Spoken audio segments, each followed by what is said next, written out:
안녕하세요. 대학교 한국어 예배에 나오신 여러분 환영합니다. 이제 11시가 되었고 함께 예배 자리로, 찬양의 자리로, 말씀의 자리로 나갈 텐데 이 시간 잠깐 기도하며 나아갑시다. 먼저는 예배자 된 우리 자신을 위해서 함께 기도할까요? 하나님, 예배하기 합당한 마음을 주옵소서. 예수 그리스도의 보혈로 우리를 씻어주시고 우리가 부르는 고백과 찬양과 우리가 듣는 말씀이 우리 안에서 역사하시고 일하시도록 하나님 저를 씻어주시고 하나님의 성령의 은혜로 인도하여 주옵소서. 우리 예배자 된 우리 자신을 주님께 올려드리고 예수 십자가의 보혈의 앞으로, 그 은혜의 보좌 앞으로 나가시겠습니다. 기도하시겠습니다. 주님을 찬양합니다. 주님, 우리가 주님을 높여드립니다. 이 자리에 한동의 공동체가 함께 모여 주님께 나아갑니다. 예배하기 합당한 마음을 주옵소서. 예수 십자가의 보혈로 우리를 씻어주시옵시고 예배하기 합당한 마음을 허락하여 주시고 함께 정을 들고 기대 안에 하나님의 말씀이 우리가 불렀던 찬양의 고백의 심령으로 높여주시기를 원합니다. 모든 민족과 방언 가운데 높아지기 합당하신 주님, 우리가 주님의 높여드릴 때 우리를 사용하여 주시옵시고 높여 주시옵소서.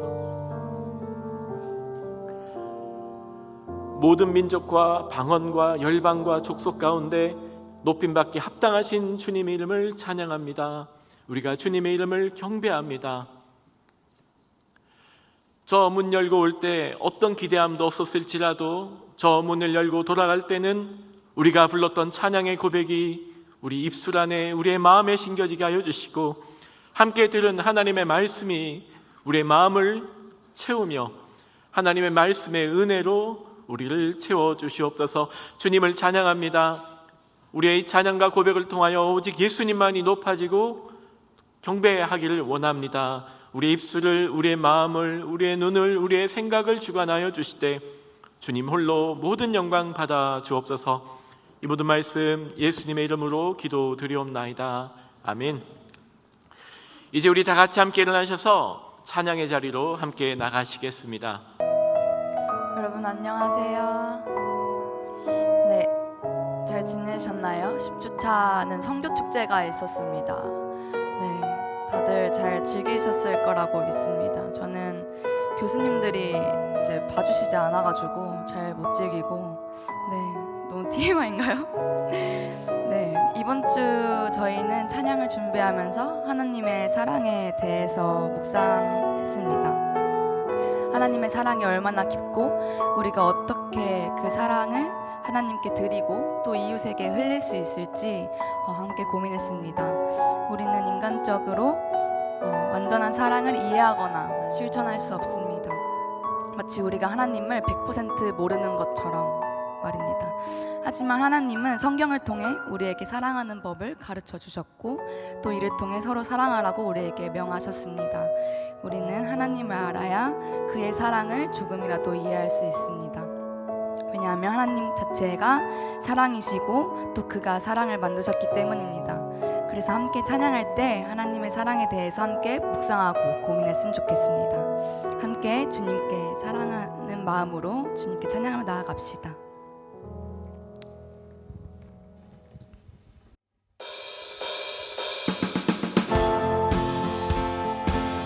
주님의 그 사랑을 당연하게 여기지 않고 감사함으로 나아갑시다.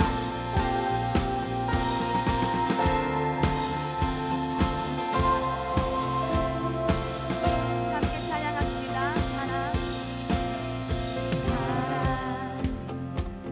넘치게 주시는 사랑, 날 자녀 삼아 주신 그 사랑 귀하다 하셨네. 그 사랑 세상이 본 적 없네. 주가 우리 죄 위하여 십자가 달리사 죽기까지 사랑하셨네. 주님 그 사랑 감사해. 날 위해 십자가 달리신 주의 그 사랑 감사해. 날 자녀 삼으신 주님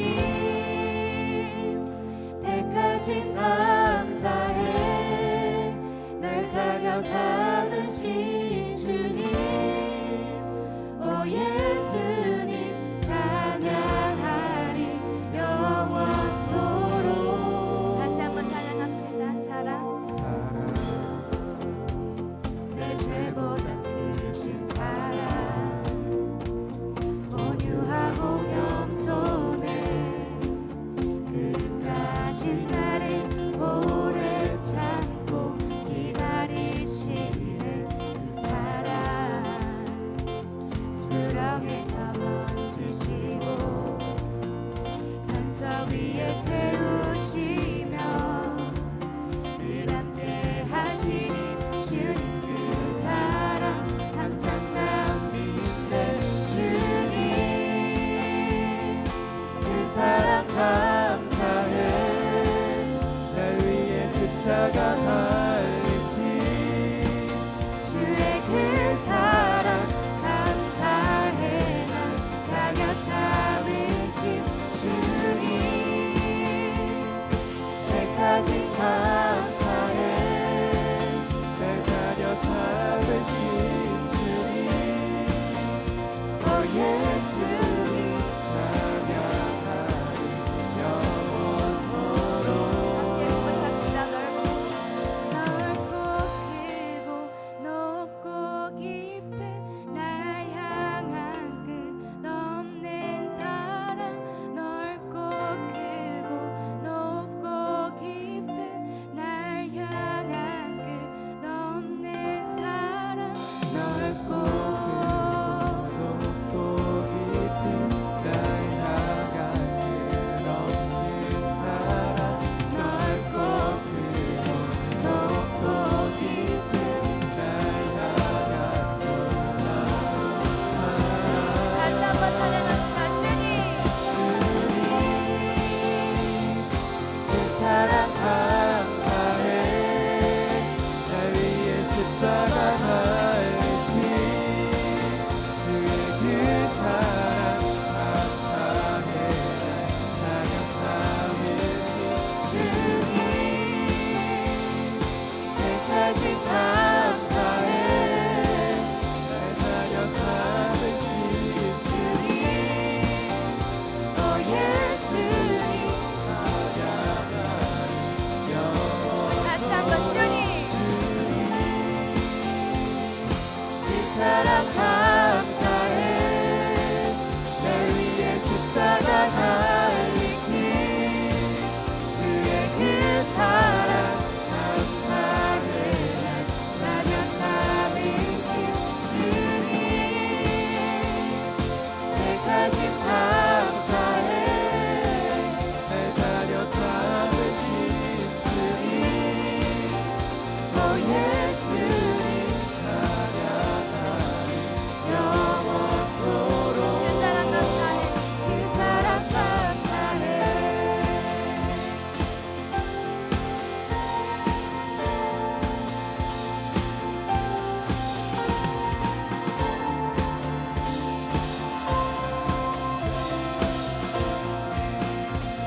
함께 그 사랑 감사하는 마음으로 주님께 박수 올립시다.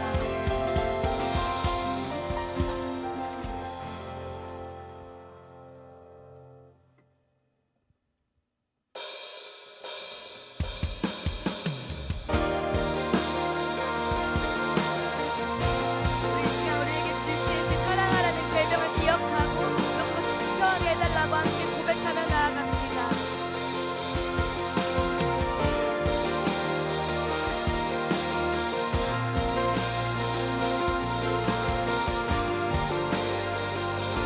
함께 찬양합시다. 새로운 계명을 새로운 계명을 우리에게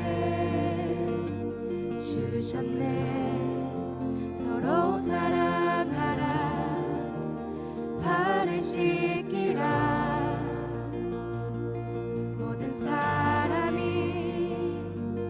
주를 보게 되리 주의 나라 여기 임하는 사랑하리 주의 뜻을 따라 그가 하신 모든 일을 따라 예배하리 그 순종의 길에서 세상인 주의 영광을 보리 주의 뜻 이루어지리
찬양하며 나아갑시다.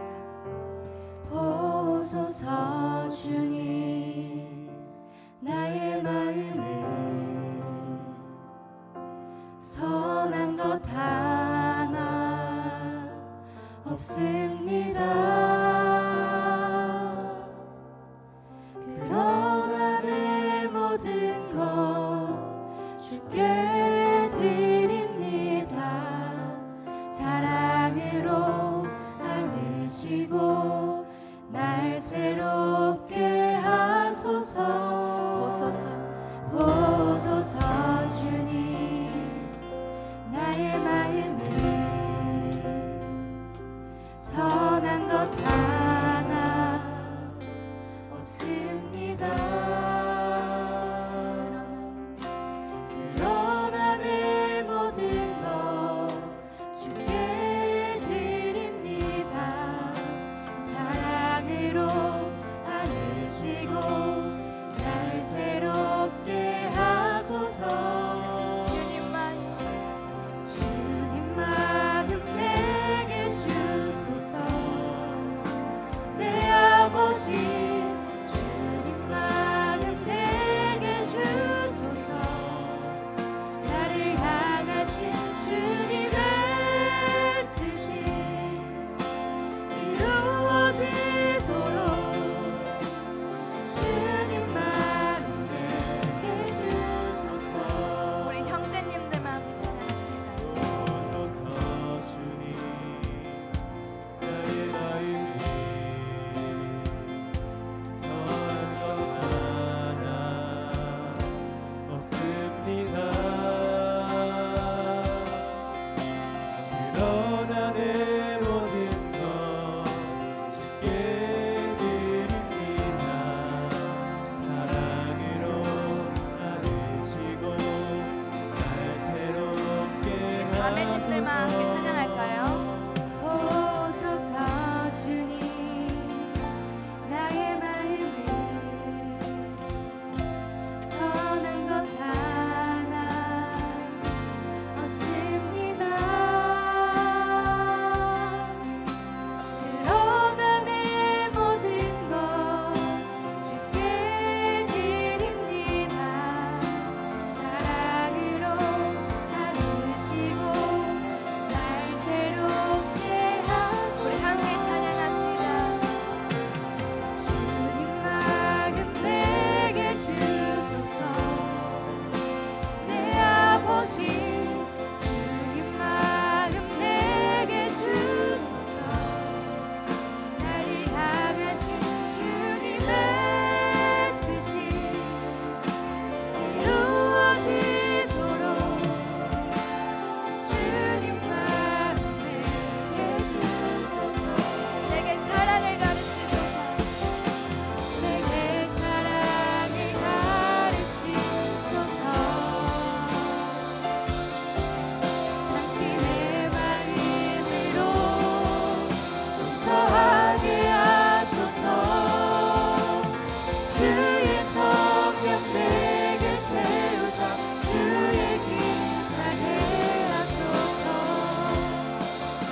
기도하시겠습니다. 사랑이신 하나님 감사합니다. 우리를 사랑하셔서 이 자리에 불러주시고 예배드릴 수 있는 시간과 장소, 이 모든 것을 허락하심에 감사합니다. 오늘 이곳에 주님을 더욱 알기 위해 우리가 모였습니다. 감사로 드려지는 이 예배가 오직 주님의 영광만을 높이길 원합니다. 주님, 한 주를 돌아봅니다. 지난 한 주간 우리의 삶을 지키시고 돌보아 주신 주님의 은혜에 감사합니다. 하지만 우리가 마음을 지키지 못하여 한 주가 믿음대로 살지 못한 모습을 고백합니다. 우리가 힘들고 지쳐 일어날 힘조차 없을 때 우리를 위해 십자가를 지고 가신 주님을 바라보게 하시고 언제나 저희를 돌보시는 하나님의 손길을 기억하며 좀 더 삶 속에서 주님의 목소리에 귀를 기울이는 우리가 되게 하여 주세요. 정말 세상은 수많은 가치들로 우리를 판단하고 또 우리에게 그 가치를 가지라고 계속해서 이야기하지만 정말 우리 마음속에 하나님이 가득하지 않다면 그 많은 가치들 모두 무익한 줄로 믿습니다. 우리의 약한 믿음을 주님께 올려드립니다. 굳은 마음을 부드럽게 하시며 날마다 간구가 넘쳐나기를 원합니다. 우리의 진정한 스승이 되시는 아버지, 우리들로 하여금 하나님을 닮아가게 하옵시고 날이 갈수록 오직 하나님만을 의지하고 소망하오니 아버지의 진리의 말씀을 가르쳐 주세요. 거룩하고 복된 가정의 달이요, 우리에게 허락하신 가족, 스승, 공동체 모든 것에 감사합니다. 없는 것에 욕심을 부리며 불평하지 않게 하시고 주신 것에 감사와 기쁨이 넘쳐나게 해주세요. 한동을 위하여 기도합니다. 한동을 위해 헌신하는 많은 손길들이 있습니다. 주님, 그들을 기억하셔서 합당한 은혜를 허락하여 주세요. 예배는 우리에게 그 어느 시간보다 소중합니다. 더욱 하나님에게 집중하기를 원합니다. 모든 시선을 예수 그리스도 복음에 맞추도록 도와주세요. 오늘 말씀을 전하시는 박은주 목사님께 성령의 능력으로 말씀 전하게 하시고 말씀 듣는 모든 자들의 마음에 함께 하셔서 한중한 세상의 어떤 어려움에도 맞서 싸워 이겨내는 모두가 되게 하여 주세요. 예배의 모든 순서를 주님께 맡겨드립니다. 이 모든 말씀 우리를 너무나도 사랑하셔서 역사하시는 예수 그리스도 이름으로 간절히 기도합니다. 아멘.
이 세상 끝날까지 우리와 함께 하신다고 하셨던 그 주님께 다시 한번 감사와 영광의 박수 올려드립시다.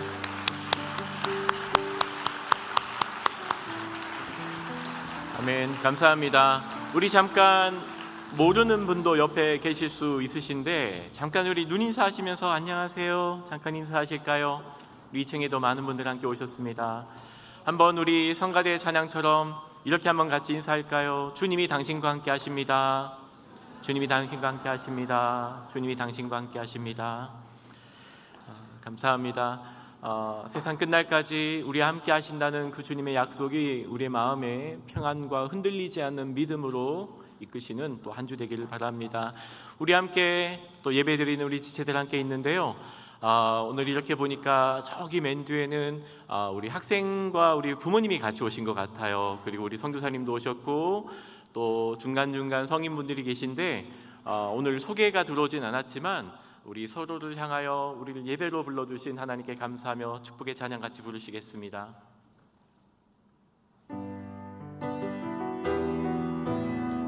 우리는 하나님의 같이 고백할까요? 우리는 하나님의 언약 안에 있는 축복의 통로 우리를 통하여서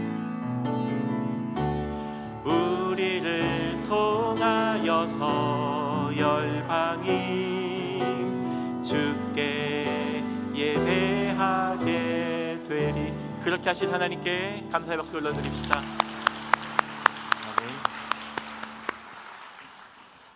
교회 소식 몇 가지 전합니다. 먼저 첫 번째인데요. 이렇게 주보 내지를 한번 보실까요? 안에 포스터 한 장이 있습니다. 이제 내년이면 한동이 30살 청년이 됩니다. 이제 어리다고 말할 수 있는 나이가 아닌 30살 청년이 됩니다. 오는 금요일 저녁까지 아침부터 밤까지 5월 17일 금요일인데요. 지금까지 우리를 이끄신 하나님을 기억하고 감사할 뿐만 아니라 우리가 어떻게 서 있는지, 우리가 어디를 향해 나가고 있는지 우리 자신을 돌아보고 함께 금식하고 회개하며 주님께 우리의 은혜를 구하고 우리의 고백할 때를 고백하고 우리를 돌아보는 시간을 함께 가지려고 합니다. 날짜는 말씀드린 대로 5월 17일입니다. 그날 다 수업이 있는 날이잖아요. 항상 요 자리가 열려 있습니다. 아침 새벽부터 시작해서 아침 9시, 저녁 1시, 또 오후에 2번, 그리고 마지막 강물 예배까지 하루 종일 함께 예배드리고 중간중간 빈 시간들은 언제나 여러분들께서 오셔서 기도할 수 있는 자리로 함께 준비하고 있습니다.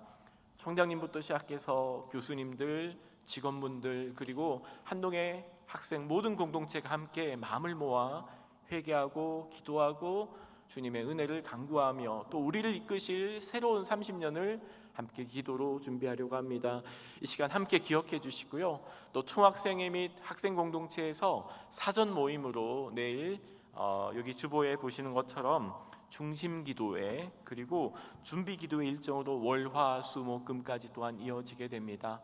이 시간과 장소를 그 의미들을 함께 기억해 주시고 함께 동참해 주시는 한동의 학우분들, 가족분들 다 되기를 바랍니다. 강의가 있는 날이지만 중간중간에 어떤 시간이라도 오셔서 함께 기도해 주십시오. 모든 새끼를 하지 않으셔도 괜찮습니다. 금식이 어려운 사람도 있잖아요. 한 끼라도 아니면은 어떤 시간을 정해서라도 함께 그 마음을 모아 함께 오셨으면 좋겠습니다. 오는 토요일은 또 성경 통독 PRS가 열립니다. 함께 이번에는 사도행전과 누가복음을 함께 듣고 또 하나님의 말씀을 듣고 경청하며 토요일 일정들을 또 소화하게 됩니다. 이 시간도 한번 기억해 주시고요. 13주차 주일인데요. 1일 챔가대를 엽니다. 요 날은 성가대 챔버 공동체가 아니더라도 성가대원이 될 수 있고 또 각 파트들, 악기들, 바이올린, 첼로 등이 있잖아요. 누구나 이날은 함께 오셔서 함께 대학교 예배를 섬기고 또 참여할 수 있는 오픈된 시간입니다. 한번 공지대를 참고하시고 함께 참여해 주셨으면 좋겠습니다. 마지막 공지인데요. 15주차 6월 9일입니다. 2024년 1학기 세례식이 열립니다.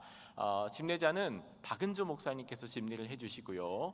또 세례 신청을 받습니다. 14주차 때 교목분들과 목사님과 함께 3번의 사전 모임을 가지고 세례 교육을 받고 15주차 주일 이 자리 박은주 목사님께서 집례하시는 세례식이 열립니다. 아직 세례를 받지 못한 우리 학우님들이 계시다면은 이 일정들 기억해 주시고 아래 일정에 따라서 신청해 주시면 됩니다. 오늘 하나님께서 우리에게 주신 말씀 함께 보기 원합니다. 하나님의 말씀은 마태복음 11장 28절에서 30절입니다. 본문이 길지 않습니다. 우리 다 같이 하나님의 말씀을 함께 한 마음과 한 목소리로 선포하겠습니다. 마태복음 11장 28절에서 30절입니다. 함께 선포합니다. 시작. 수고하고 무거운 짐진 자들아 다 내게로 오라. 내가 너희를 쉬게 하리라. 나는 마음이 온유하고 겸손하니 나의 멍에를 메고 내게 배우라. 그리하면 너희 마음이 쉼을 얻으리니 이는 내 멍에는 쉽고 내 짐은 가벼움이라 하시니라.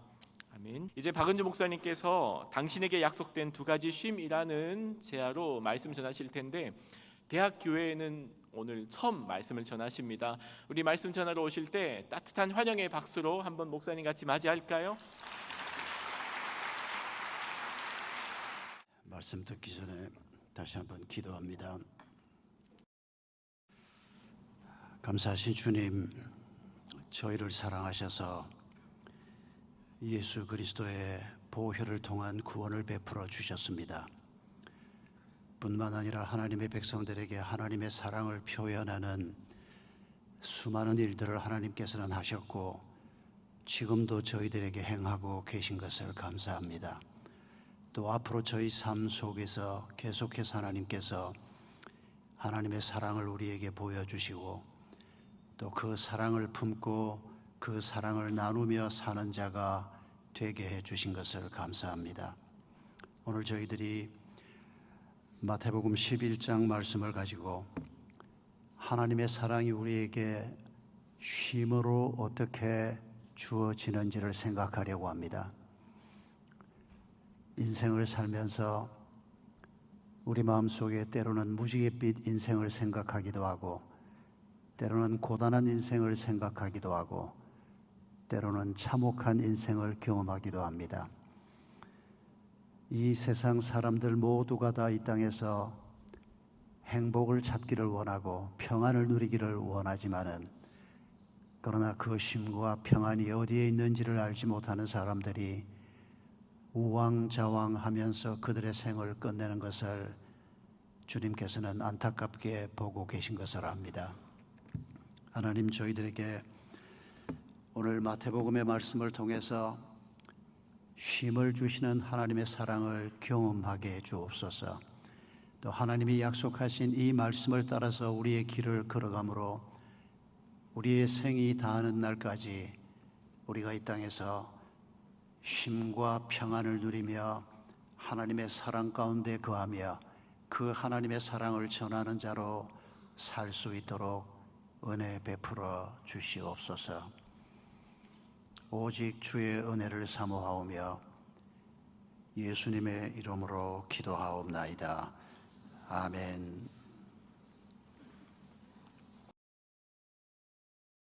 배고픈 사람에게 음식이 얼마나 필요한지 여러분 경험해 보신 적은 별로 없을 테고, 대한민국이 워낙 잘 사는 나라가 돼버려서 여러분 중에서 음식이 없어서 고통을 당해 본 분들은 혹 우리 가운데 한두 사람, 그 사람도 있을까 모르겠습니다. 여러분, 배고픈 사람에게 하나님께서 음식을 주시면서 하나님의 사랑을 표현하는 것, 이거 얼마나 중요한 줄이가 상상만으로도 알 수 있습니다. 머리 눕힐 곳이 없는 사람에게 하나님께서 집을 주시는 것이 얼마나 중요한지 여러분 생각해 보셨습니까? 아마 앞으로 계속 느끼게 될 겁니다. 왜냐하면 여러분도 지금은 부모님 집에서 편안하게 지내고 기숙사에서 지낼지 모르지만은 앞으로 여러분 스스로 여러분의 집을 만들어야 하고 여러분의 가족이 안식할 곳이 필요하기 때문입니다. 여러분, 인류 역사에서 뭐 인류 역사를 사사시 뒤져보고 하는 말은 아니지만은 대충 짐작컨대 인류 역사에서 집 없는 사람에게 가장 많은 집을 나누어 준 사람이 있습니다. 혹시 여러분 누군지 아십니까? 여러분 지난밤에도 10억이 넘는 사람들이 지붕이 없는 곳에서 하룻밤을 보냈습니다. 집이 없다는 얘기입니다. 또 집이 있다고 해도, 지붕이 있다고 해도 형편없는 그런 집에서 하룻밤을 보낸 사람들이 아마 10억에 가까울 것입니다. 그런데 여러분, 하나님께서 한 사람의 인생을 통해서 이 세상에서 약 한 150만 명이나 되는 극빈층에게 30만 채가 넘는 집을 공급하게 한 사람이 있습니다. 엄청난 돈을 벌어서 그런 일을 했냐고요? 아닙니다. 여러분, 이 기막힌 사람 얘기를 한번 제가 잠깐 해보겠습니다. 밀러드 풀러라고 하는 사람입니다. 이 사람은 1935년생인데 미국 사람입니다. 3살 때 어머니가 돌아가셨습니다. 6살 때 아버지가 재혼을 합니다. 그리고 남동생 2명이 이복 동생이 태어납니다. 여러분 짐작하겠지만은 어린 시절부터 어머니 없는 가정에서 다행히 새어머니로 들어오신 분이 좋은 분이어서 큰 상처는 없었지만은 그러나 굉장히 외롭게 살았습니다. 이분이 대학을 졸업하고 변호사가 되기로 했습니다. 예나 지금이나 변호사가 돼야 좀 더 편안한 삶을 살 수 있다고 다 생각하기 때문입니다. 그런데 이 사람은 변호사가 됐을 뿐만 아니라 사업을 시작해서 굉장히 돈을 벌었습니다.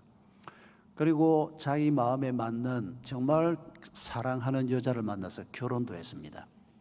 이 사람이 29살이 됐을 때 엄청난 부자가 됐습니다. 손대는 사업마다 성공을 해서 변호사에다가 사업가에다가 아주 사랑하는 여자하고 결혼도 하고 단란한 가정을 꾸렸습니다. 성성장구했습니다. 그 다음이 뭐겠습니까? 얻을 만큼 얻었는데, 가질 만큼 가졌는데, 여러분 사람은 많이 가졌다고 해서 마음이 충족이 되는 게 아닙니다. 더 여러분 돈을 많이 번 사람들은 죽는 날까지 조금이라도 돈을 더 벌어야 만족할 수 있다고 생각하는 것이 보통 사람들입니다. 그래서 목숨을 걸고 돈을 법니다. 이분도 크게 다르지 않았습니다. 이분 믿음이 있는 사람임에도 불구하고 그렇게 열심히 사업을 하고 열심히 돈을 벌었는데 제일 먼저 어떤 적신호가 옵니까? 건강에 문제가 생깁니다. 여러분 다 20대니까 지금 건강에 문제가 있는 사람은 거의 없을 겁니다만은 사실은 우리 남학생들은 19, 20를 지나면서 클라이막스를 이미 넘어섰습니다. 19, 20를 지나면 인생에서 가장 건강 상태가 좋은 상태에 있다가 서서히 내려가는 겁니다. 여성들은 22, 23 정도의 클라이막스를 넘어선다고 합니다. 내가 늙어가는 거나 여러분이 늙어가는 거나 그렇게 별 차이가 없다는 겁니다. 죽기 살기로 돈 벌고 죽기 살기로 이 세상에서 남들보다 조금이라도 더 가진 사람이 되기 위해서 애를 쓰던 중에 건강에 손상이 오기 당연히 옵니다. 그렇지 않은 사람은 없습니다. 또 무슨 문제가 생길 것 같습니까? 돈 번다고 계속 애를 쓰다 보니까 그렇게 좋아하는 여자하고 결혼했음에도 불구하고 가정생활을 소홀히 할 수밖에 없습니다. 같이 시간을 보낼 수 없고 자녀들하고도 같이 시간을 못 보내고 계속 바깥 생활을 하다 보니까 가정에 문제가 생기기 시작합니다. 여기까지는 세상에 유명하고 돈 번 사람들의 스토리와 똑같습니다. 그런데 이 풀러는 신앙이 있었습니다. 깊은 신앙은 아니지만은 이 부부가 다 신앙이 있었습니다. 우리가 어떻게 해야 되나? 여기부터 이 사람들의 삶에 하나님의 놀라운 은혜가 임합니다. 이 두 분이 돈을 이만큼 벌어받고 꽤 유명해졌는데 우리의 삶은 점점 더 피폐해진다. 이렇게 살아서는 안 되겠구나. 딱 결단을 내리고 이분이 코이노니아라고 하는 공동체로 들어갑니다.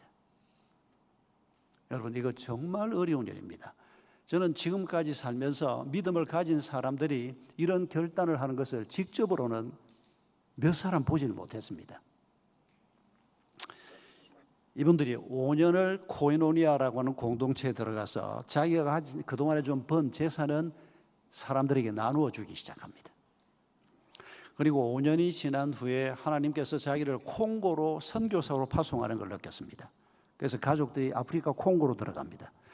거기에 들어가서 그가 본 게 뭔고 하니까 극빈청 사람들이 형편없는 집을, 판잣집보다 더 형편없는 집을 만들어 놓고 사는 걸 보면서 너무 가슴이 아팠습니다.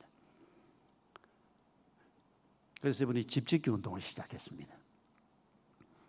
선교지에서 이 일을 하다가 이 일이 자기의 사명이요, 하나님이 자기에게 맡긴 일이라는 생각이 들어서 이분이 선교지에서 한 5년 만에 철수해서 미국으로 돌아옵니다. 그리고 시작하는 운동이 여러분도 아실 겁니다. 헤비타트 운동입니다. 자기는 돈이 없었습니다. 이미 가지고 있는 돈은 대부분 다 나누어 줘버리고 여기저기 기부해버리고 선교사로 헌신을 했으니까. 그런데 이분이 하나님이 가진 것이 많은 분이니까 어떻게 하면 하나님이 기뻐하는 이 일을 위해서, 하나님의 사랑을 실천하는 일을 위해서 자기가 헌신할 수 있을까? 명석한 머리를 가지고 자원봉사자들을 모으기 시작했습니다. 돈 있는 사람들을 도전하기 시작했습니다. 사람들이 건축 자재를 사서 섬기는 사람도 있고 직접 몸으로 봉사하는 사람도 있고, 이 사람들을 끌고 전 세계를 돌아다니면서 집을 짓기 시작했는데, 이분이 지난 2009년 2월 3일 날 돌아가셨습니다. 그러니까 요즘 통계가 아니고 한 몇 년 전 통계입니다만은 이분이 활동하면서 지었던 집이 30만 채가 넘고 그 혜택을 한 150만 명 정도가 봤습니다. 전 세계 어떤 부자도 이런 선행을 행하지 못했습니다.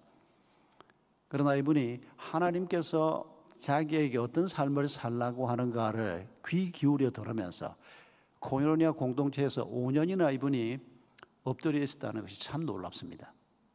어린 청년도 아니고 가장이고 사업에 크게 성공했던 분인데 하나님의 음성을 기다리면서 5년을 그 공동체에서 훈련받고 그 공동체에 있을 때 이분이 집 짓는 법을 배웁니다. 변호사하고 사업가하고 집 짓는 거하고는 상관이 없는데 거기에서 같이 사는 사람들 집이 필요하니까 전문가가 와서 집을 지을 때 옆에서 돕기 시작하고, 이런 과정을 통해서 하나님께서 우리 시대에 밀러드 풀러라고 하는 이 귀한 사람을 통해서 하나님의 사랑이 집도 한 칸 없이 사는 사람들에게 어떻게 전해져야 하는가를 보여주신 것입니다. 여러분, 하나님께서는 우리에게 먼저 쉼을 주시고 사랑을 주십니다. 이 사랑을 받은 사람이라야 다른 사람에게 사랑을 전할 수가 있습니다. 아무것도 가진 게 없는데 뭘 보여주고 뭘 전할 수 있겠습니까? 순서는 항상 하나님이 먼저 우리에게 사랑을 베풀어 주십니다. 그리고 우리가 이걸 참 기쁨으로 누리고 100% 혹은 완전한 그런 기쁨은 못 되더라도 적어도 한 70-80%의 기쁨과 평안을 누리는 사람이어야 그 사랑을 다른 사람에게 나누어 줄 수가 있는 것입니다. 하나님은 나라 없는 백성들에게 땅을 주는 것으로 하나님의 사랑을 표현하기도 했습니다.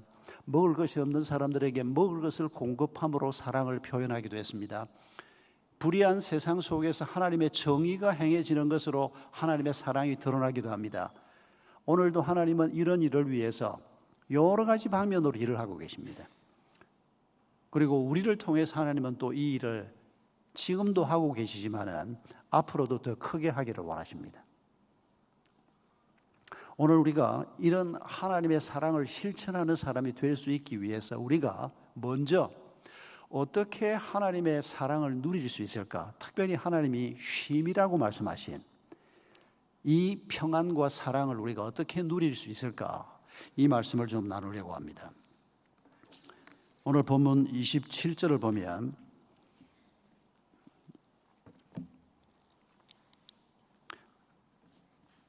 이렇게 말씀하십니다. 아들과 아들의 소원대로 계시를 받는 자 외에는 아버지를 아는 자가 없느니라.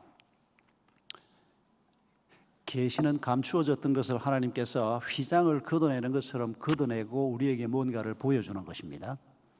세상 사람들이 뭔가를 얻기를 원하고 특히 행복, 평안, 쉼을 얻기를 원하지만 어떻게 얻는지를 알지 못하는 눈이 가리워진 사람들에게 계시처럼 하나님이 우리에게 주시는 말씀, 이런 서론과 함께 주신 말씀이 28절, 29절, 30절 말씀입니다.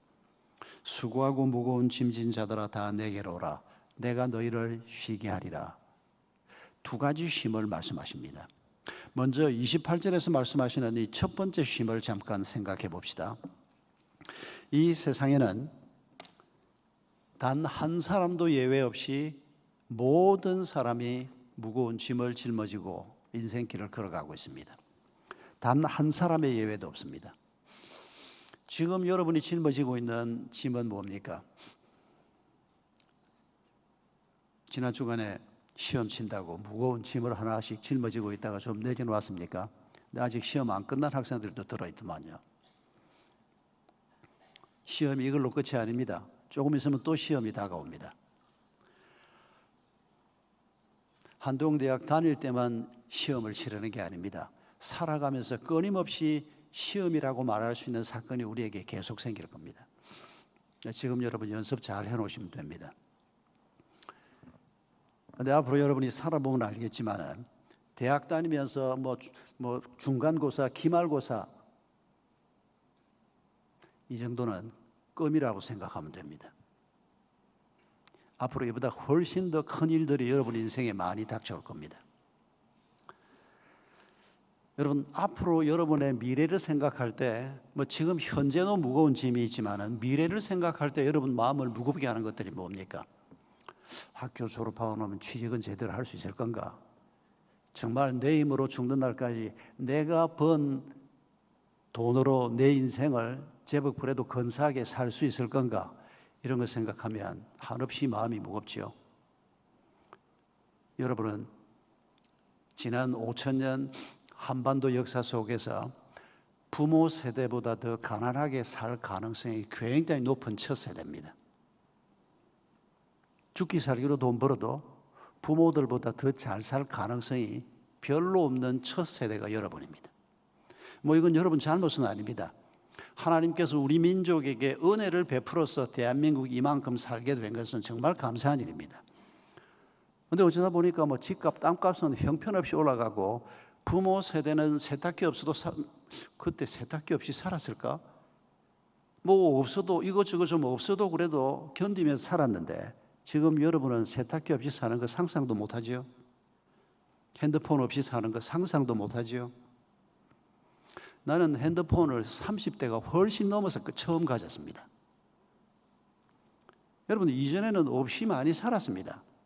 좀 불편해도 다 없으니까 문제 없었습니다. 그런데 지금은 모두 다 가지고 있는 걸 나만 안 가지고 산다고 생각하니까 젊은 두 부부가 둘 다 나가서 죽기 살기로 일을 해도 써야 될 것은 너무 많고 그럴듯하게 갖추어 놓고 살긴 사는데 30대 중반밖에 안 된 부부가 이사를 와서 신방을 갔는데 아주 근사한 아파트에 굉장히 넓은 집에 가구도 너무 근사하고 그래서 제가 물었습니다. 새 집이냐 산 집이냐 샀대요. 어떻게 이 나이에 이런 집을 벌써 샀냐 그러니까 그때 그 자매가 했던 말이 기억납니다. 목사님 화장실 빼고는 전부 은행 겁니다. 전부 대출 받아서 샀다는 겁니다. 그러니 짐이 얼마나 무겁겠습니까? 그것뿐입니까? 여러분 아직 결혼 안 했으니까 결혼 생각해도 머리가 아플 거고 애는 낳아야 되나 말아야 되나 어떤 직업을 가지고 어떤 인생을 살아야 하나 교회 때문에 또 골치 아픈 일은 없습니까? 혹시 오늘 여기 와서 앉아있는 여러분 중에서 여기 있으면 좀 그래도 건드리는 사람도 없고 예배만 마치고 나면 하라 그러는 사람도 없고 시내 교회 가면 공부를 해라 뭐를 해라 혹시 그래서 여기 앉아있는 분들이 있습니까? 그런 분들은 쫓아내고 싶습니다.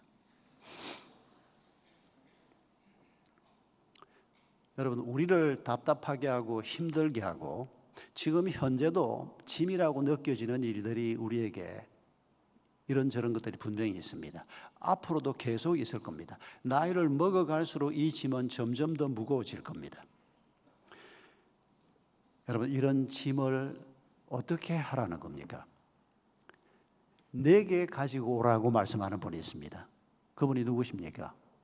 예수 그리스도십니다. 여러분, 두 가지로 나누어서 생각합시다. 첫째는 인생의 이런저런 무거운 짐은 우리 주님이 어떻게 우리에게 진다고 말씀하시는가?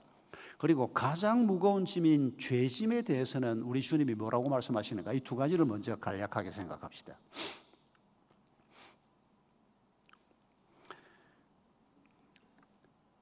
(130~140년) 전에 선교사들이 처음 이 조선 땅에 들어와서 여기저기 순방을 하기 시작했습니다. 서양 선교사 한 분이 오셔서 이제 교회를 다니면서 세례식도 베풀고 교회를 순방하기 시작하는데, 그 말고삐를 잡고 따라다닌 분들을 조사라고 불렀습니다. 돕는 분이라고 불렀습니다. 이 선교사님은 항상 처음 가는 교회에서는 서툰 한 조선말이지만은 항상 무슨 설교를 했는고 하니까 시편 23편 설교를 했습니다. 이 조사가 잘 압니다. 항상 선교사님이, 목사님이 처음 방문하는 곳은 시편 23편 1절로 6절 여호와는 나의 목자시니, 이 설교를 했습니다. 목사님을 모시고 또 어디 충청도 어디를 가는데,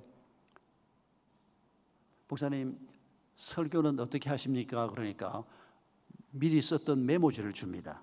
그런데 이 조사님이 메모지를 받아보니까 본문은 시편 23편 1절로 6절인데 제목이 좀 다릅니다.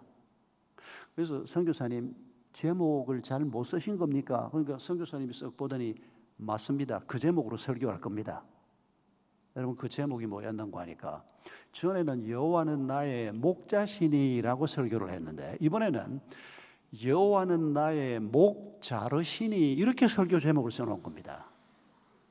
이 조사님이 깜짝 놀랐습니다. 아니, 도대체 이게 실수가 아니라면 조선말이 서툰이 선교사님이 도대체 무슨 설교를, 시편 23편을 읽고 무슨 설교를 하려고 여호와가 우리의 목을 자르시다니. 그날 이 선교사님이 한 설교 주제는 아주 단순했습니다. 하나님이 우리를 인도하십니다. 하나님이 우리를 푸른 풀밭으로 맑은 시냇 물가로 인도하십니다. 하나님은 분명히 우리를 거리로 인도하시는데 문제들이 많이 생깁니다. 원수가 중간에서 기다리고 있고, 사망이 엄침한 골짜기가 있고. 여러분, 그건 하나님이 만드신 게 아닙니다. 사람들이 하나님을 떠나면서 이 땅에 이런 죽음의 현상들이 생기기 시작한 겁니다. 이런 길을 우리가 걸어가고 있는데, 하나님이 우리를 결국은 맑은 물가로 푸른 시냇가, 푸른 풀밭으로 인도하신다고 말씀하시는데, 문제가 뭡니까? 우리가 하나님의 인도하심을 따라가면서 주님이 우리를 인도해 가시는데 하나님이 인도하는 게 마음에 들지가 않습니다. 그래서 하나님 그거 말고요, 하나님이 그쪽 말고, 그쪽은 길이 너무 좀 좁지 않습니까? 그쪽은 뭐 그 잘 바치고 그냥 뭐 내가 무슨 뭐 명품을 신는 것도 아니고 이 신발을 신고 내가 그 길을 가려고 하면 얼마나 고달픈지. 하나님을 믿지 않는 사람이 아닌데도 계속해서 하나님이 우리를 인도해 가시는 것에 대한 불평이 계속 나옵니다. 나는 아닐 거라고 생각하십니까? 그럼 나이를 조금 더 먹어야 됩니다. 내가 딱 21에 그렇게 생각했습니다. 하나님께 불평할 게 뭐가 있어? 뭐 결혼에 대해서도 그렇게, 내가 좋아하는 여자, 사랑하는 여자하고 만나서 결혼을 하면 싸우기를 왜 싸워? 나는 진짜 안 싸울 줄 알았습니다. 근데 정말 내가 좋아하는 여성을 만나서 결혼을 했는데 싸울 일이 생기기 시작하더라고요. 나의 죄성을 몰랐던 겁니다. 내가 얼마나 이기적인지를 결혼하고 알았습니다. 내가 그렇게 좋아하는 여자하고 같이 사는데도 내가 이렇게 이기적이구나 하는 것을 아마 결혼 안 했으면 몰랐을 겁니다. 저는 광야 길을 걸어가는 이스라엘 백성들이 뭐 마늘이 먹고 싶다, 부추가 먹고 싶다 이러면서 불평하는 걸 보면서 세상에 이렇게 못된 놈들이 어디 있나, 성경을 읽을 때 그 생각을 19, 20에 참 많이 했습니다. 아니었습니다. 그게 다 우리 얘기였습니다. 우리가 하나님에 대해서, 하나님의 인도하심에 대해서 계속 이런 불평이 생기는 겁니다. 심지어는 원수가 지금 목전에 원수가 내 앞에서 버티고 있는데 하나님은 그 원수를 쓰러뜨리고 원수 앞에서 잔치상을 베풀어 주려고 지금 하나님은 일을 하고 계시는데 우리는 뭐라고 그러는 거 아니까? 하나님 왜 저 원수가 있는 대로 나를 데리고 왔습니까? 원수 없는 대로 좀 가지. 원수 없는 데가 어디 있습니까? 여러분, 원수 없는 곳이 세상에 없습니다. 나도 누군가에게 원수 노릇을 하는 사람인데 인간의 죄로 말미암아 수많은 사람들이 서로가 서로에게 원수 노릇을 하고 있고 사망이 없는 곳이 없는, 여러분, 이런 곳에서 우리가 꼭 기억해야 하는 것이 뭔가? 목을 자르라는 겁니다. 내 욕심을 내려놓으라는 겁니다.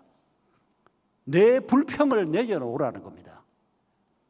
내 어줍지 않은 생각을 가지고 하나님의 행하시는 일에 대해서 하나님이 뭐를 잘했느니 못하느니 왜 옷은 한 벌밖에 안 주냐고 40년 동안. 저도 그런 생각을 해본 적이 있습니다. 하나님이 40년을 옷 한 벌 입혀서 보냈지 않습니까? 신발 한 컬레 가지고 보냈지 않습니까? 하나님이 좀 너무했다는 생각이 어느 날 드는 겁니다. 하나님이 마음만 먹었으면 일주일에 한 번쯤 옷 바꾸고 입힐 수 있지 않습니까? 능력이 많으신 분인데 일주일에 한 번쯤 신발 바꾸고 신길 수 있지 않습니까? 근데 그걸 안 하셨습니다. 그래서 나는 조금 그런 묵상을 하는 중에 이스라엘 백성들 편으로 마음이 조금 기울더라고요.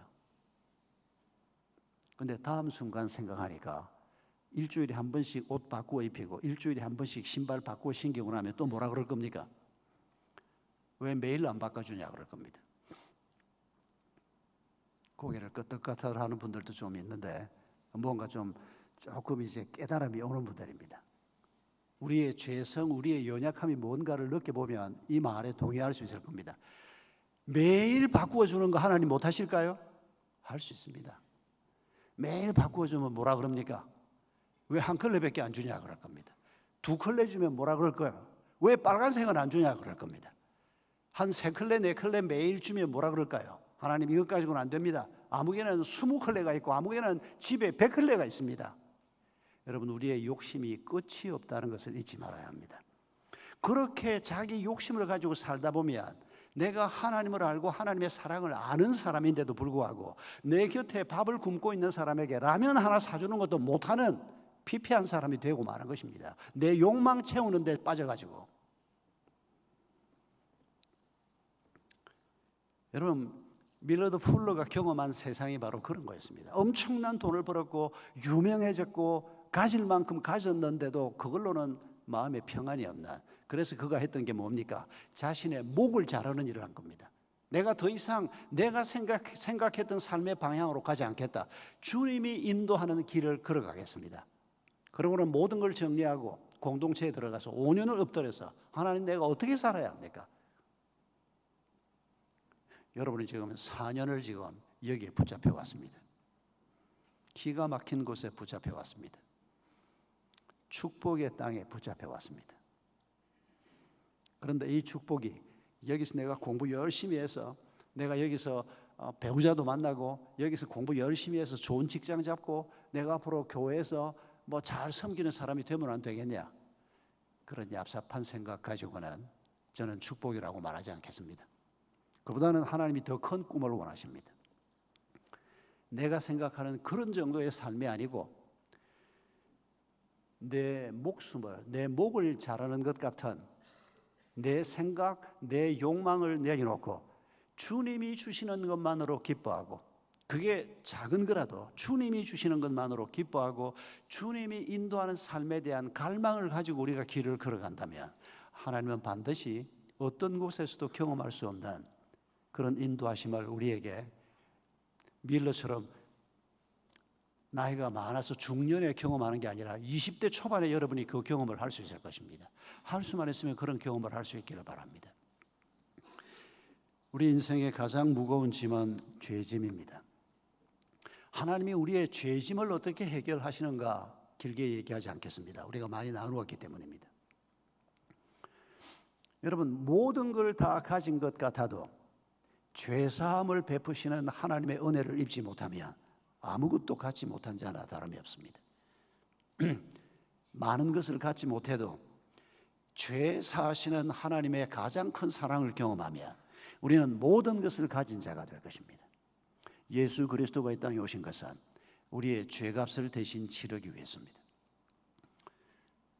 내가 다 치루었다, 다 이루었다라고 번역된 그 단어입니다. 테텔레스타이. 내가 너의 죄값을 다 치루었다. 하나님, 내가 이 사람들의 죄값을 다 치루었습니다. 십자가 위에서 우리 주님이 외치신 말씀입니다.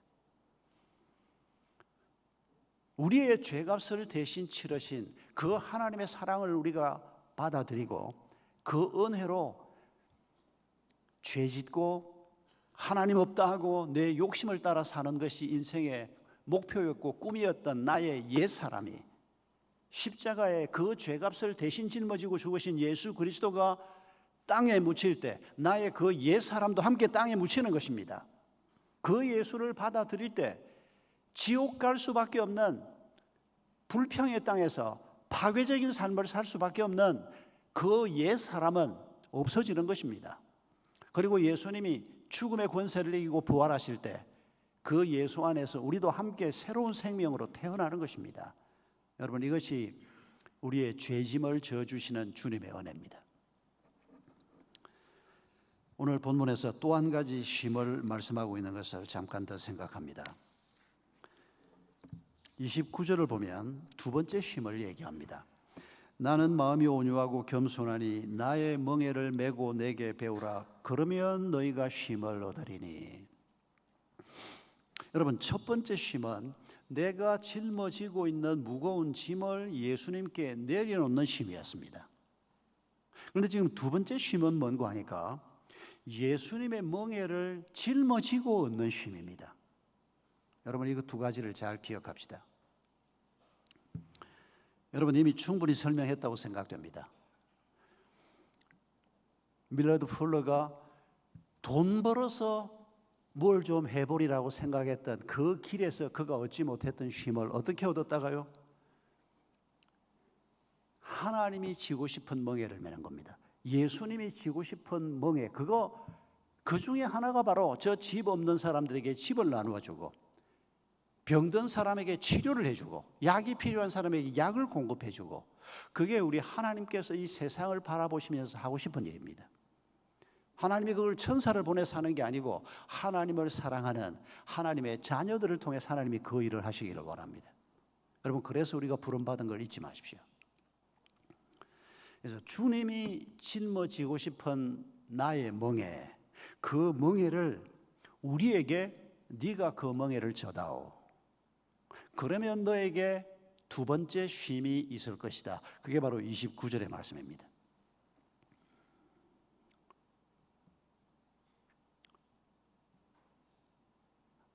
연애하는 분들도 많이 있고 결혼을 꿈꾸는, 혼자 살겠다고 결심하는 분은 별로 없을 겁니다. 다 결혼을 생각하고 있을 텐데, 여러분, 결혼을 생각하고 연애를 생각하면서 잊지 말아야 하는 것은 그냥 내 마음이 끌리는 대로 사는 게 아닙니다. 누군가의 멍에를 메는 일이라는 것을 잊지 마십시오. 여러분, 하나님께서 결혼을 말씀하실 때 돕는 배필이 되라, 섬기는 배필이 되라고 말씀하십니다. 그 섬기고 돕는다는 말 뜻이 무엇입니까? 주님이 당신이 앞으로 좋아하게 되고 결혼하게 될 그 남자, 그 여자의 짐을 져주고 싶은 겁니다. 그 사람 마음속에 있는 상처를 씻어주기를 원하고, 그 사람 마음속에 있는 부족한 자존감을 끌어올리기를 원하고, 주님이 그 사람을 돕기를 원하는데 누구를 통해서 돕는다는 겁니까? 그 사람의 배우자인 당신을 통해서 그 사람을 우리 주님이 돕기를 원하는 겁니다. 여러분, 결혼도 주님이 우리에게 지어주시는 주님의 멍에입니다. 여러분, 절대 잊지 마십시오. 여러분, 주님께서 어떤 멍에를 짊어지고 계시고 또 어떤 멍에를 짊어지려고 하는지를 여러분 앞으로 발견하시기 바랍니다. 우리가 어떤 직업을 갖는다면 여러분, 그 직업을 가지고 세상 사람들 중에서 고통받고 있는 사람들을 섬기는 그 일을 우리가 할 때, 그게 바로 우리 주님이 짊어지고자 하는 멍에여야 한다고 나는 생각합니다. 그리스도인들은 단순히 돈을 많이 벌기 위해서 세상살이를 하는 게 아닙니다. 물론 우리가 돈을 벌어서 나도 먹고 살고 가족도 먹고 살고 뭐 같이 일하는 사람들도 먹고 살아야 하는 과제가 있지만은 단순히 먹고 사는 것이 우리의 목표가 아닙니다. 그걸 통해서 고통받고 있는 사람들의 고통을 들어주고 그걸 통해서 사람들에게 좀 더 편리를 제공해 주는 이게 우리가 하는 일의 목표요. 우리를 통해서 하나님이 하시고자 하는 일이라고 생각합니다. 우리가 참 부족하고 문제가 많은데도 불구하고 하나님께서는 우리를 통해서 이 두 번째 쉼까지 주시려고 합니다. 가끔씩 그런 생각을 합니다. 아브라함이 약속의 말씀을 받았을 때 아브라함의 나이가 몇 살이라고요? 70대였습니다. 모세가 하나님의 부름을 받을 때 나이가 몇 살이었습니까? 80이었습니다. 왜 하나님이 이런 노인들을 이렇게 불렀을까? 여러분, 바울을 하나님이 젊은 시절에 불러서 쓰는데 바울에게는 또 무슨 문제가 있습니까? 병이 있었습니다. 몸에 가시가 있었습니다. 무슨 병인지 성경이 한 번도 언급하지 않습니다. 그런데 바울 전문가들은 바울의 눈병이었을 것이다 라고 짐작합니다. 알 수 없습니다. 그냥 몸에 가시가 있었다. 자기가 3번 그 가시를 제해달라고 기도했다 그럽니다. 3번 새벽 기도 나갔다 소리가 아닙니다. 하나님 앞에 아마 몇 날 며칠을 간절하게 바울이 기도할 때 죽은 자도 살아났던 그런 기적을 하나님이 행해 주었지 않습니까? 그런데 자기 몸의 병을 제거해 달라는 기도는 하나님이 들어주지 않습니다. 아마 처음 기도하고 몇 날 며칠을 기도해도 하나님이 들어주지 않으니까 아마 1년, 2년 또 살아보다가 너무 힘드니까 하나님 내가 건강하게 나를 뭐 고쳐주면 내가 나가서 뭐 내 마음대로 살겠다는 게 아니고 복음을 위해서 살겠다는데 하나님 나 좀 고쳐주십시오. 한 몇 년 후에 또 간절하게 몇 날 며칠을 기도했을 겁니다. 안 고쳐주었습니다. 3번째 또 기도했는데 하나님이 응답하지 않았습니다. 결국 바울이 뭐라고 결심합니까? 하나님이 안 고쳐주실 거구나. 이 병 가지고 살라는구나. 이 가시를 안고 살라는구나. 여러분, 그게 바울의 결론이었습니다. 우리 모두에게 가시가 있을 겁니다. 죽는 날까지. 우리가 몸도 마음도 죄성도 다 깨끗하고 완전하게 되는 것은 이 땅이 아닙니다. 영원한 그 땅에 들어갔을 때 그 일은 일어날 것입니다. 이 땅에 있는 동안에는 우리 모두에게 지금도 가시가 있고 앞으로도 있을 거고 죽는 날까지 있을 겁니다. 바울이 고백하는 고백을 잊지 마십시오. 그 가시가 있었기 때문에 내가 금방 떨지 않고 살 수가 있었다. 여러분, 그 바울의 고백을 잊지 마십시다. 그래서 여러분, 우리가 하나님께서 내가 무언가를 행하려고 할 때, 하나님의 뜻을 따라 무언가를 섬기려고 할 때 내가 완전한 사람이 되고 뭐 상태가 100%가 돼서 하나님의 나라를 위해서 무언가를 행하고 내가 거기에서 쉼을 얻고 평안을 얻으리라. 그런 생각은 하지 마십시다. 우리가 부족한 대로, 우리가 뭔가 결핍이 좀 있는데도 하나님께서는 우리를 쓰시기를 원하고 그런 우리를 하나님의 쉼으로 인도하신다는 것입니다. 그 다음 말씀이 굉장히 중요합니다. 이렇게 두 가지 쉼을 말씀하고 난 다음에 이렇게 말합니다.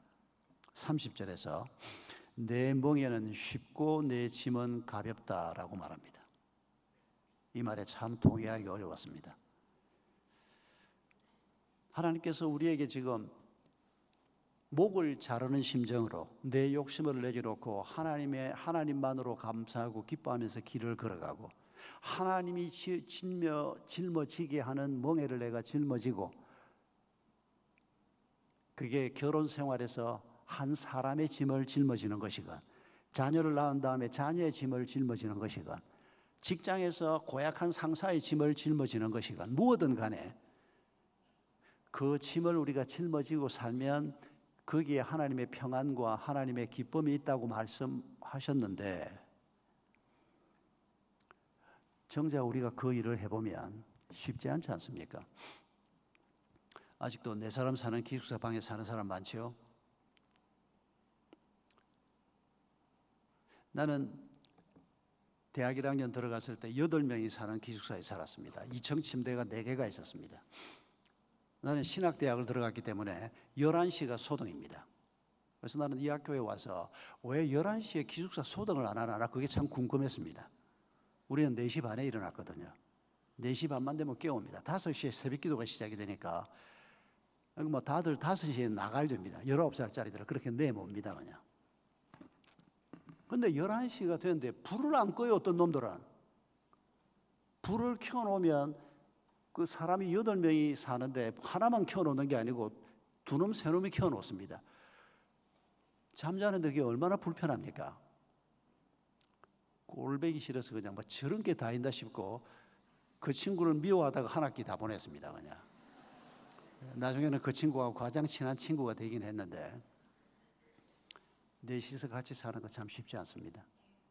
그 중에 진상이 하나 좀 끼면 정말 힘들 겁니다. 그러나 여러분 거기에서도 우리가 남의 짐을 지는 훈련을 받는 것임을 잊지 마십시다. 그리고 주님이 하신 이 말을 기억합시다. 우리가 남의 짐을 지는 것이 어렵다 쉽다? 당신 생각을 묻는 게 아니고 내 생각으로는 어렵다고 답할 사람들이 대부분일 겁니다. 그런데 우리 주님은 뭐라고 말한다고요? 쉽다. 주님이 말한 대로 말하기 싫습니까? 주님이 말한 대로 같이 한번 얘기해 봅시다. 남의 짐을 져주는 것은 쉽다, 어렵다? 왜 2층에서는 소리가 안 들립니까? 제일 높은 데 앉아 있으면서. 여러분 하나님이 말씀하셨습니다. 하나님이 말씀하신 것은 참입니다. 하나님이 쉽다 그러면 쉬운 겁니다. 우리는 그걸 믿습니다. 내가 해보니까 너무 어려워. 예, 쉽지 않습니다.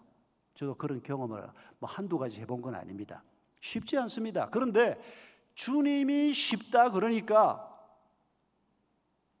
믿음으로 그 쉽다는 말을 받아들이자는 것입니다. 그리고 오늘 본문을 보십시오. 어떻게 하면 쉬운지를 주님이 또 우리에게 가르칩니다. 여러분 29절에서 한 단어만 찾아보십시오. 쉽게 되는 길 한 단어가 뭡니까? 29절에 있습니다.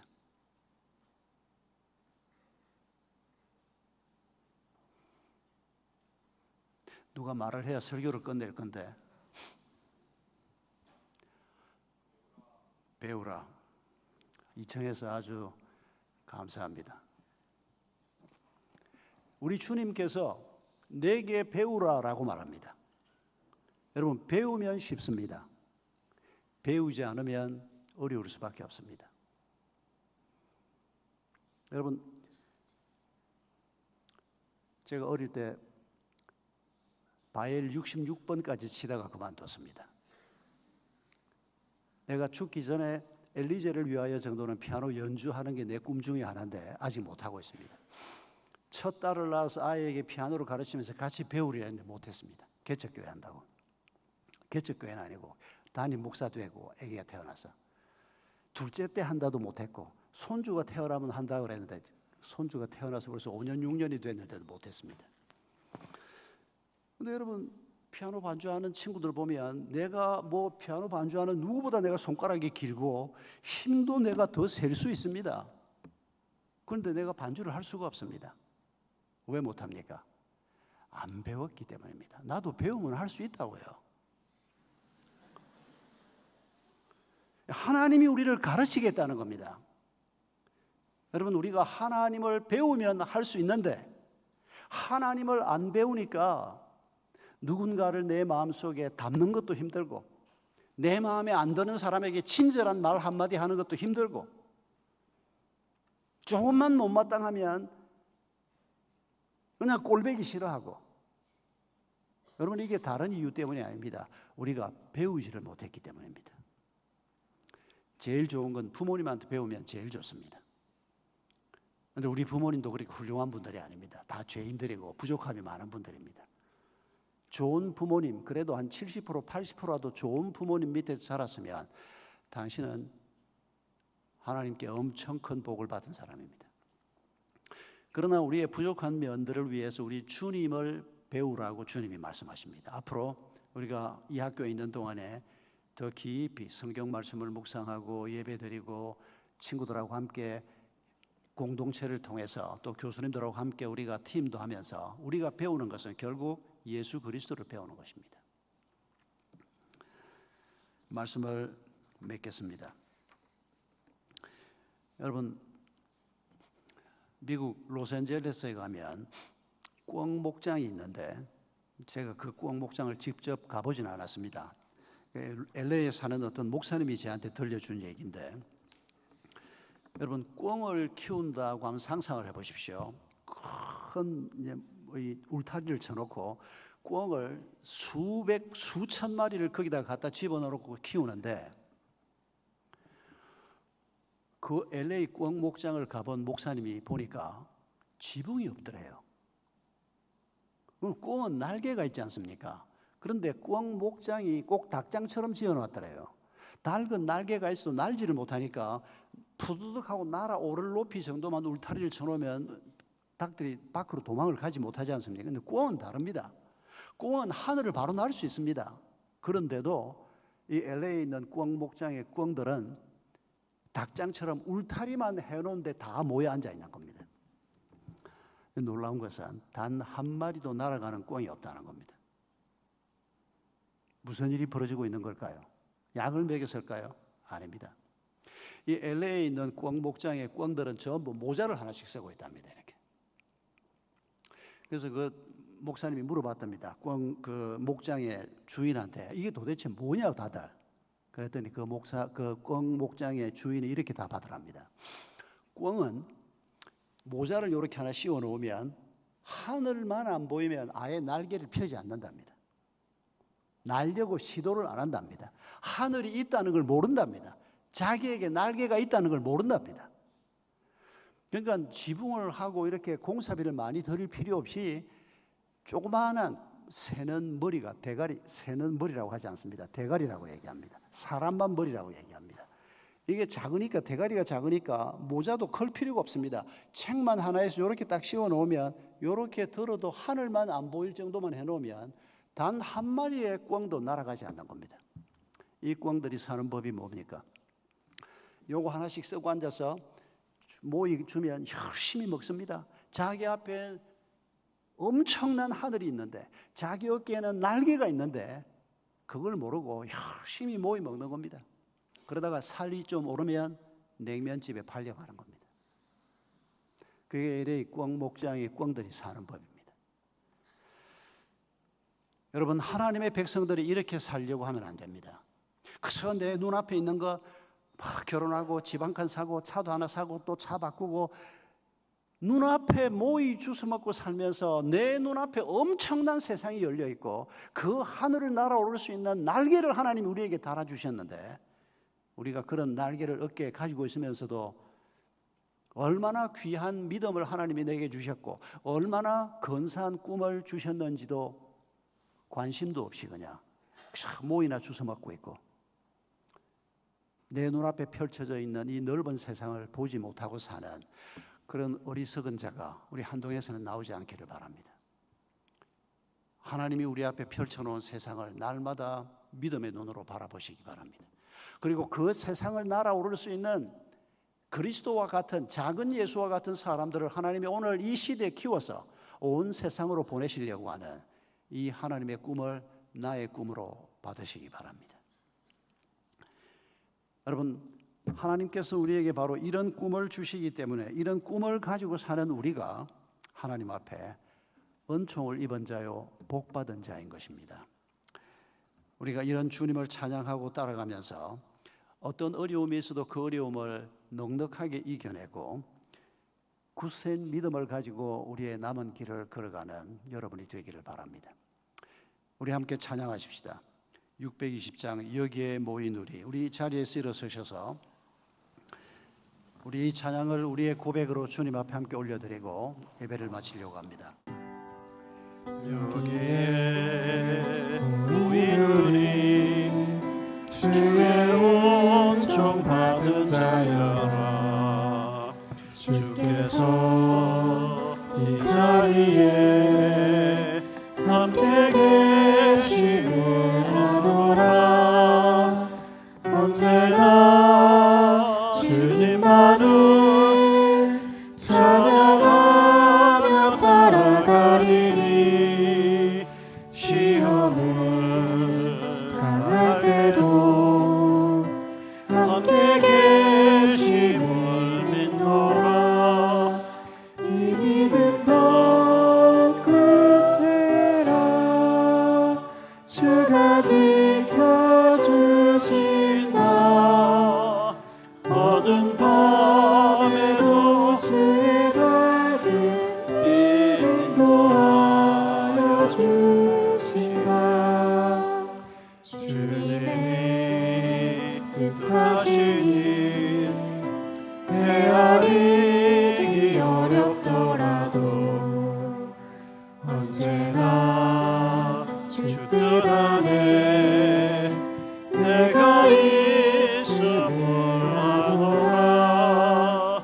사랑과 말씀들이 나를 더욱 새롭게 하니 때로는 넘어져도 죄의 승리를 믿노라.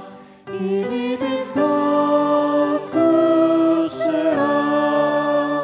주가 지켜주신다. 어두운 밤에도 주의 밝은 빛 인도하여 주신다. 여기에 우리들이 사랑받는 주의 자녀라.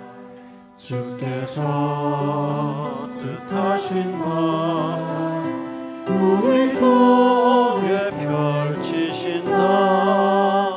고통과 슬픔 중에 더욱 주님 의지하오니 어려움 이겨내고 주님 더욱 찬양하라. 이 믿음 더욱 크세라. 주가 지켜주신다. 어두운 밤에도 주의 밝은 빛 인도하여 주신다. 사랑하는 성도 여러분, 하나님의 약속의 말씀을 담고 이제 우리가 일상으로 돌아가려고 합니다. 이 약속의 말씀을 담은 오늘이 어제와 같은 날이 되지 않기를 주의 이름으로 축복합니다. 하나님께서 내게 주시는 쉼을 지금 내 상황이 어떻든 간에 그곳에서 오늘 누릴 수 있기를 바랍니다. 주님께서 내게 지워주시는 멍해가 무엇인지를 하나님 앞에 묻고 답을 얻을 수 있기를 바랍니다. 하나님이 우리를 사랑하시기 때문에 우리에게 주시는 이 두 가지 쉼, 그게 바로 나의 것이 되도록 이번 한 주간도 주님과 동행하는 한 주간이 되기를 축복합니다. 이제는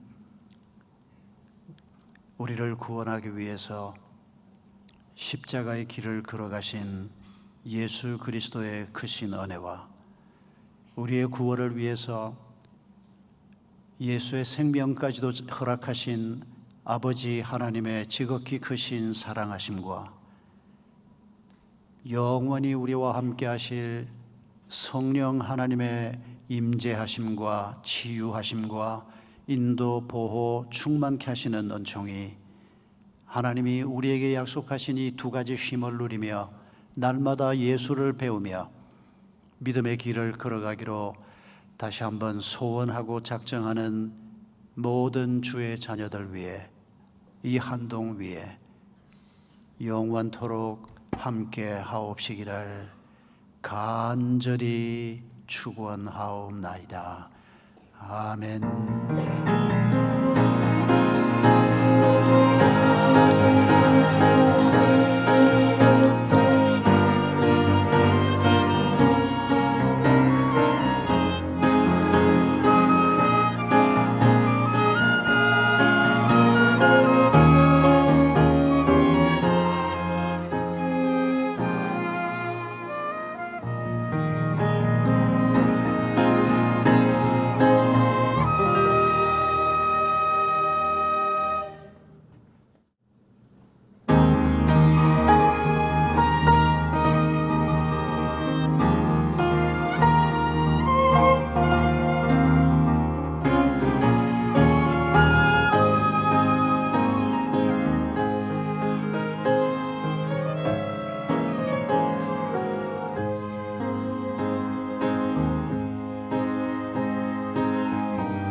기도하겠습니다.